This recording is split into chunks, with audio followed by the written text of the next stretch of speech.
বিয়ে মানে কি শুধু কান্না আর লজ্জা, নাকি বিয়ে মানে নতুন জীবনের আনন্দ? হ্যাঁ প্রিয় দর্শক, হাজির হয়েছি ছোট্ট একটা বিষয় নিয়ে।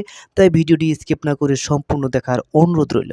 এই প্রশ্নটি ঘুরছে সোশ্যাল মিডিয়ায়, কারণ বিয়ে করতে এসে এক নববধূ যা করলো, যা কল্পনা করেনি। বরযাত্রী ঢুকছে, ঢোল বাজছে, চারপাশে আত্মীয় স্বজন ভিড়।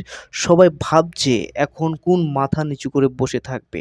কিন্তু হঠাৎ দেখা মিলল, দৃশ্যপট বদলে যায়। কনে উঠে দাঁড়ায় আর নাচা শুরু করে দেয় বরযাত্রীর সামনে, চোখের সামনে। এই মুহূর্তে থমকে যায় পুরো অনুষ্ঠান। কেউ হাসছে, কেউ অবাক, কেউ আবার রেগে আগুন। ভিডিও ছড়িয়ে পড়ে মুহূর্তের মধ্যে। লিটিজেনদের একদল বলছে, এই নাচ সাহসের প্রতীক, মেয়েরা বদলে গেছে। আরেক দল বলছে এই বিয়ের পবিত্রতা নষ্ট করছে। কিন্তু প্রশ্ন হলো, একজন মেয়ে কি নিজের জীবনের সবচেয়ে বড় দিন আনন্দ করতে পারে না?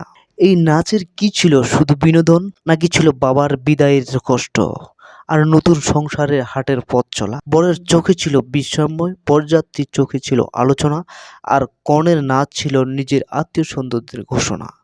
ভাইরাল হওয়ার কি উদ্দেশ্য ছিল, নাকি সমাজের পুরো নির্মম ভাঙার এক নিঃশব্দ প্রতিবাদ ছিল? প্রিয় দর্শক, আপনাদের কাছে এই বিয়ের কনের নাচ অনুষ্ঠান আপনাকে কেমন লাগেছে অবশ্যই কমেন্ট করতে ভুলবেন না।